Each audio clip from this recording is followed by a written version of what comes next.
Imagine a race so intense. The jockey who won it wasn't even alive to see the finish.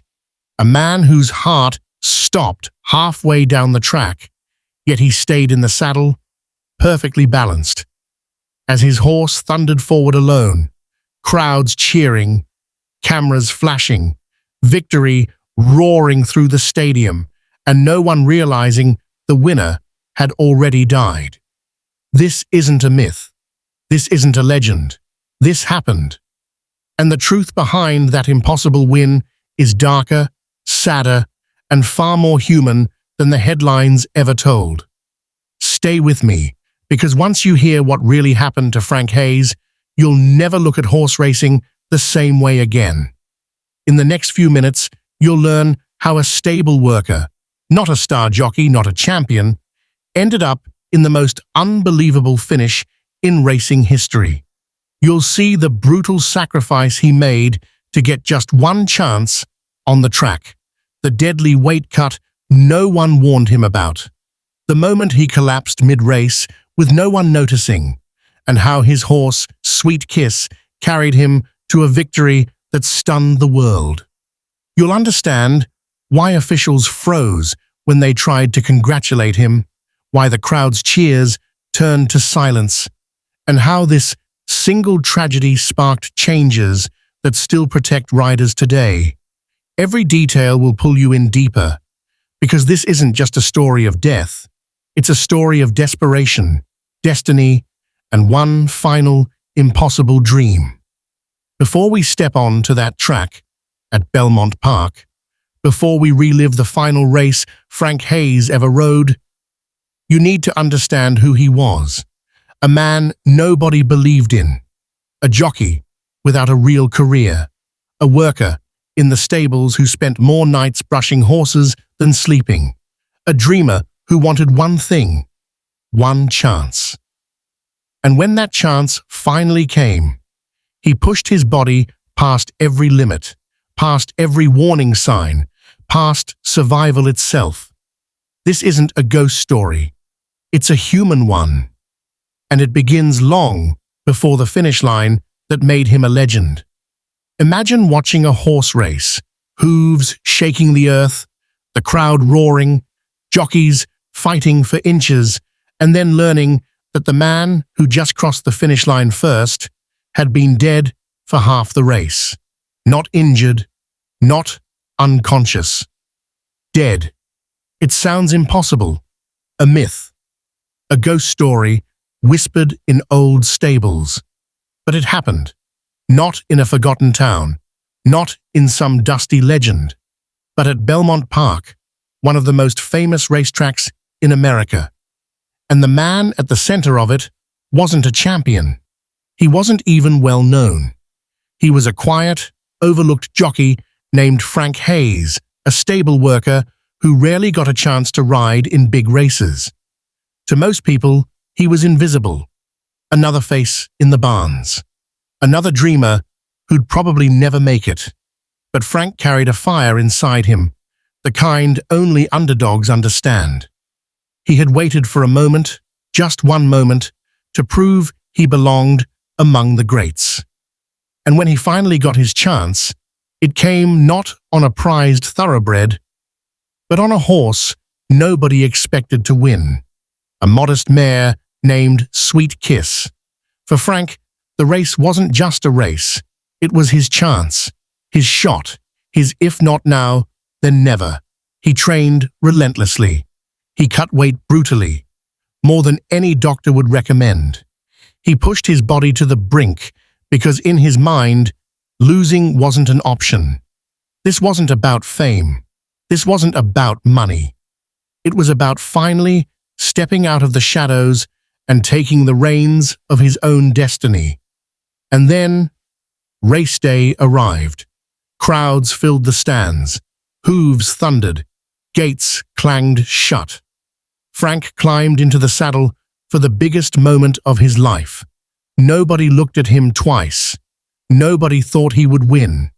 Nobody thought his name would echo through history. And yet, minutes later, when Sweet Kiss crossed the finish line first, The crowd erupted in disbelief. A long-shot miracle. A victory nobody predicted. But then came the horror. As officials approached to congratulate the triumphant jockey, Frank Hayes didn't move. He didn't speak. He didn't breathe. He had been dead for nearly half the race. A victory achieved by a heart that stopped, yet a dream that kept riding. And this is only the beginning of the story. Before the headlines, before the shock, before the impossible victory that froze an entire racetrack, Frank Hayes was just another forgotten man sweeping the barns at dawn. The kind of worker people walked past without seeing. He mucked stalls. He groomed horses that other jockeys would ride. He tightened saddles for champions whose names he'd never share. Every morning, he arrived before sunrise. Every night, he left long after the crowds had gone home. And yet, inside him lived a dream so big it almost hurt to hold it. Frank didn't want money. He didn't want fame. He wanted a chance. Just one chance to prove that he was more than the shadows he worked in. But the truth was cruel. Frank Hayes wasn't born into the racing world. He didn't have connections. He wasn't the polished, lightweight athlete owners wanted. He was a working man in a sport built for the elite. So while others trained with the best horses and rode in glamorous races, Frank cleaned manure and watched from the rail year after year, waiting for a door that never opened. The stables whispered, "He'll never make weight. He's just a groom. He's not built for riding." Those words cut deeper than any fall off a horse. Then one day, opportunity finally appeared. A trainer needed a jockey, not for a champion, not for a favorite, but for a modest mare named Sweet Kiss. Most riders turned down the offer. Frank didn't. To him, this wasn't a small opening. It was everything he had prayed for. But the racing weight limit was brutal. Frank needed to lose an extreme amount of weight in a dangerously short time. And he did it. He starved himself. He dehydrated himself. He pushed his body far past safe limits because he knew one truth. Miss this chance, and there might never be another. He trained long after others left. He memorized every stride of Sweet Kiss. He whispered promises into her mane, that together they would not waste this moment. Frank Hayes wasn't reckless. He was desperate. Desperate to prove he belonged on that starting line. Desperate to live a life bigger than the barns he'd spent years in. Desperate to break free from the label of just a stable worker. This wasn't just a race to him. It was his identity, his dignity, his one ticket out of obscurity. And Frank was willing to sacrifice everything, even his health, to hold on to that dream. To understand what happened to Frank Hayes, you have to understand the brutal reality of being a jockey in the 1920s. It wasn't glamorous. It wasn't heroic. It was survival. Riders were expected to be feather-light, almost ghost-like, no matter their natural build. Trainers didn't ask how a man got down to weight. They asked if he got down to weight. And Frank? He wasn't naturally small. He was strong, sturdy, built from years of barn work. Exactly the kind of man the scales punished the hardest. The assigned racing weight for Sweet Kiss was devastatingly low. Frank was far above it, and he knew. If he didn't hit that number, his one shot at racing would vanish. So he did what countless jockeys did in silence. But he did it faster, harsher, and far more dangerously. He starved himself. Days passed without a proper meal. He wrapped himself in wool blankets and ran laps in the stables until his vision blurred. He sweated through layers of clothing, forcing out every drop of water he could. He chewed tobacco to kill hunger. He sat in steaming hot baths until his pulse throbbed in his ears. His body screamed for fuel. His muscles twitched from exhaustion. His heart, already strained, pounded unevenly, begging for relief. But Frank ignored it all. Dreams are louder than warnings. Stable Hands later said his cheekbones looked razor-sharp, his lips cracked, his skin pale and paper-thin. He brushed it off with a tired smile. "Just a little more," he would whisper, "just a little more." Because in his mind, this wasn't self-harm. This was sacrifice. This was the price he had to pay to finally step out of the shadows, to climb into a saddle in front of roaring crowds instead of sweeping barns in silence. He made weight, barely, but something inside him had already begun to break.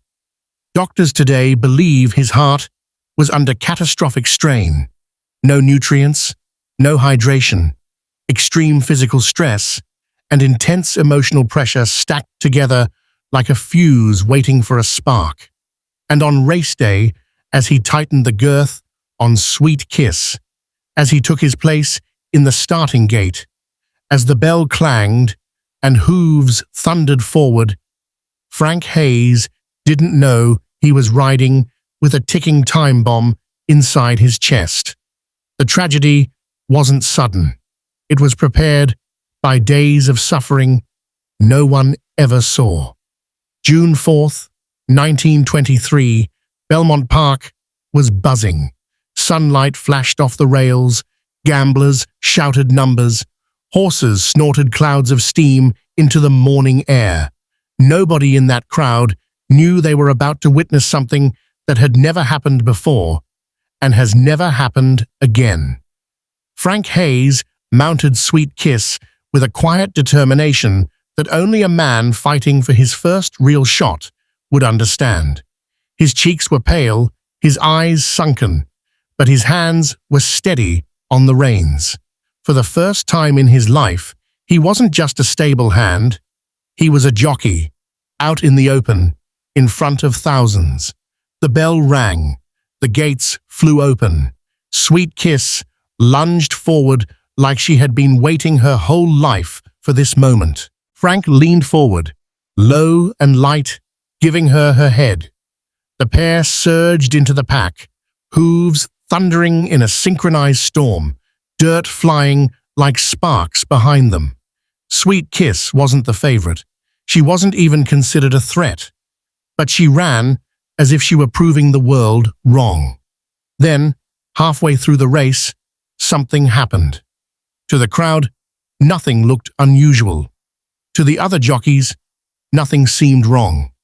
To Sweet Kiss, the weight on her back suddenly changed. At that exact moment, Frank Hayes's heart gave out. He died instantly, his body slumping forward for a split second before instinct, training, and gravity balanced him back into perfect form. And in a twist that defies logic, defies medicine, defies every rule of racing, Sweet Kiss kept running, not slowing, not wandering, not panicking. She ran straight. She ran true. Every stride perfectly measured, as if Frank was still guiding her. The reins stayed steady. His boots remained in the stirrups, his body folded into racing posture, a silent rider on a determined mare. Down the final stretch, Sweet Kiss surged past the favorites. The crowd roared. They saw a miracle unfolding. A nobody jockey, a long-shot horse, a finish so clean it looked preordained. Sweet Kiss crossed the wire first. People cheered. Spectators leapt to their feet. Stable hands screamed Frank's name in disbelief. It wasn't until they rushed to congratulate him, until someone touched his arm, until his lifeless body tilted, that Belmont Park realized the impossible. A dead jockey had just won a live race. Time didn't just stop, It stood in awe. When Sweet Kiss crossed the finish line, Belmont Park exploded with noise. Spectators cheered, jockeys nodded in stunned respect, and trainers stared at the mare like she had just rewritten physics. A 20-to-1 outsider had just crushed the field. This was the kind of miracle that made headlines. The kind gamblers told stories about for decades. Frank Hayes sat perfectly poised in the saddle, body forward, hands on the reins, eyes fixed ahead. To the crowd, he looked like a man savoring victory, overwhelmed, frozen in disbelief. So when officials approached to congratulate him, they were smiling, joking, even clapping him on the back. But Frank didn't turn. He didn't speak. He didn't move. One steward placed a hand on his arm. He didn't react. His skin felt cold. A second steward approached, frowning now, and touched his shoulder. Frank's body tilted, stiff, heavy, unnatural, and slid just an inch to the side before settling back into the saddle. A murmur rippled through the group. Someone whispered, "Something's wrong." The cheering crowd still roared behind them, unaware that the man they were celebrating wasn't there anymore. A final official stepped forward, reached for Frank's wrist, and searched for a pulse. His breath caught. His face went white. And that's when the truth hit the track. Not loudly, not dramatically, but with a quiet, suffocating horror that drained the color from everyone standing there. Frank Hayes was dead. He had finished the race. Dead. Word spread like a shockwave. The laughter died. The cheers stopped. The entire racetrack fell into an eerie, unnatural silence. Thousands of people suddenly feeling the weight of a miracle laced with tragedy. Sweet Kiss stood quietly, ears flicking, as if she understood the shift in the air. She hadn't panicked. She hadn't thrown him. She had carried him faithfully, flawlessly, all the way to victory. Later, someone whispered a phrase that stuck forever. Sweet Kiss of Death. That became her name in racing lore.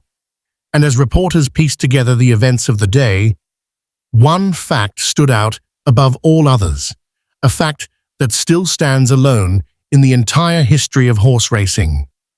Frank Hayes remains the only jockey to win a race post-mortem. The only winner who was gone before he crossed the wire. It wasn't just a victory. It was a ghost crossing the finish line. Frank Hayes' victory didn't end at the finish line. If anything, that was where his story truly began. In the days following the race, newspapers across America struggled to find the right words. They called it unbelievable, eerie, miraculous, tragic, but none of those captured the reality of what had happened. A man who had spent his entire life dreaming of just one real chance finally got it, and he held on long enough to cross the wire a winner. Frank Hayes became a legend, not because he was famous in life, but because he achieved something no one could make sense of in death. Trainers whispered his name with a strange mixture of fear and respect.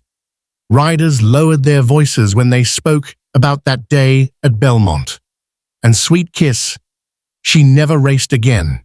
Her owner refused. Superstition swallowed the stable. They believed she carried a ghost to victory, and no one dared tempt fate a second time. But Frank's death echoed through the industry in ways most people never saw. Quiet reforms followed. Conversations began, the kind that needed to happen long before tragedy forced the issue. People finally started asking, what does a jockey go through to make weight? How far will they push themselves? How dangerous is the sport we cheer for? In the 1920s, nobody talked about dehydration or extreme dieting. Nobody questioned a rider losing 10, 15, even 20 pounds in days, until Frank Hayes's heart gave out on the track. Small steps were taken, safety protocols were discussed, weigh-in standards slowly improved. Nothing changed overnight, but something changed forever. And still, the most haunting truth remains untouched by time. No jockey before him, and no jockey after him, has ever won a race after dying mid-run. Not in America, not anywhere on Earth. Frank Hayes stands alone, a ghost in the saddle, a victory sealed by fate, a legend carved into racing history not by triumph alone, but by sacrifice. Because at its core, Frank's story isn't just about a bizarre, impossible win. It's about a man who wanted one chance so badly he pushed past every limit his body had and paid the ultimate price. A man who crossed the finish line a champion, even as the world lost him. A reminder that every jockey, every rider, every dreamer who risks everything carries a piece of Frank Hayes with them, a legacy that still rides with the sport today. Frank Hayes never heard the crowd cheer his name. He never felt the victory he had chased his entire life. He never saw the headlines that called him a miracle or the wreath they draped over Sweet Kiss as cameras flashed around them. But somehow, in the strangest, saddest twist destiny ever wrote, his final wish came true. Just once, he wanted to be more than the stable boy, more than the man mucking stalls in the shadows of real riders. Just once, he wanted to be the one crossing the finish line first. And he did. Not through strength, not through glory, but through a heartbreaking act of devotion to a dream, bigger than his fragile body could carry. When they found him, still upright, still holding the reins, the entire track fell silent. Because it wasn't just a man who crossed that finish line, it was every dreamer who ever chased something impossible. Sweet Kiss never raced again, as if she understood her victory carried more weight than the world could bear. And Frank Hayes became a whisper in racing history, a reminder that every triumph has a cost, and that sometimes the greatest wins are the ones we don't live to see. He died fighting for one chance, and in doing so, he claimed a place no one before or after has ever reached. The only jockey in history to win a race after death, a legacy carved not in gold, but in heart, in sacrifice, and in a finish line that still echoes more than a century later.